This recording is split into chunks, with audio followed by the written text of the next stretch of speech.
বিখ্যাত ইউটিউবার অরবিন্দ মণ্ডল ও তার নাবালক ছেলেকে ধর্ষণের অভিযোগে গ্রেপ্তার করেছে পুলিশ। এই অরবিন্দ মণ্ডল জনপ্রিয় একজন ইউটিউবার। তার ইউটিউবে প্রায় 4.5 মিলিয়ন সাবস্ক্রাইবার রয়েছে, প্রায় 45 লক্ষ সাবস্ক্রাইবার রয়েছে। এরা মূলত রিলস ভিডিও তৈরি করে। এদের বিরুদ্ধে অভিযোগটা কি? এই বাবা ও ছেলে 15 বছর বয়সী নবম শ্রেণীর এক ছাত্রীর সঙ্গে যৌন নির্যাতন করেছে।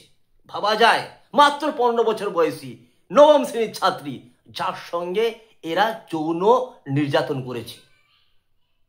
কি অভিযোগ এদের বিরুদ্ধে, যার জন্য এদেরকে পুলিশ গ্রেপ্তার করেছে?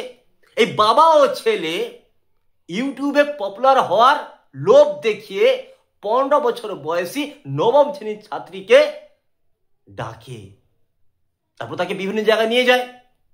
বাইরের লোক ভাবলো যে তো আমাদের প্রতিবেশী, এরা আমাদের ভালো চায়, আমার মেয়ের ভালো চায়, তাই তারা কিন্তু আপত্তি করেনি।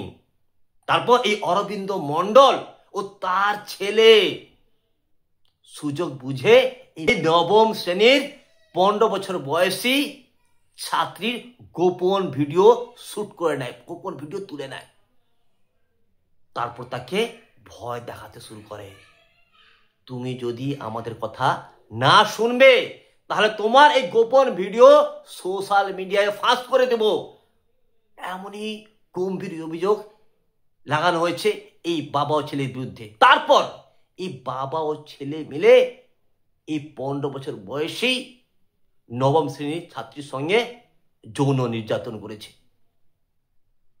এই ছাত্রী অবশেষে বাধ্য হয়ে বাড়ির লোককে জানায় যে আমার সঙ্গে এই ধরনের ঘটনা ঘটেছে। তারপর আর কি, তারপর বাড়ির লোক এর বিরুদ্ধে, এই বাবা ছেলের বিরুদ্ধে অভিযোগ করে থানায়, এবং পুলিশ এসে এদেরকে গ্রেপ্তার করেছে ধর্ষণের অভিযোগে। এই বাবা ও ছেলের বিরুদ্ধে ধর্ষণের অভিযোগ তো লাগানো হয়েছে, কিন্তু ঘটনাটা সত্যি না মিথ্যা তার প্রমাণ হবে আদালতে। আদালতে বলে দিবে যে এই বাবা ও ছেলে প্রকৃতপক্ষে দোষী নাকি তাদেরকে ফাঁসানো হচ্ছে। ইউটিউবে জনপ্রিয় হওয়ার নেশা দিনের পর দিন মানুষকে বিপদে পরিচালিত করছে, এবং একজন 15 বছর বয়সী নবম শ্রেণীর ছাত্রীর জীবন কিভাবে নষ্ট হয়ে গেল তার নিদর্শন হচ্ছে এই ঘটনা।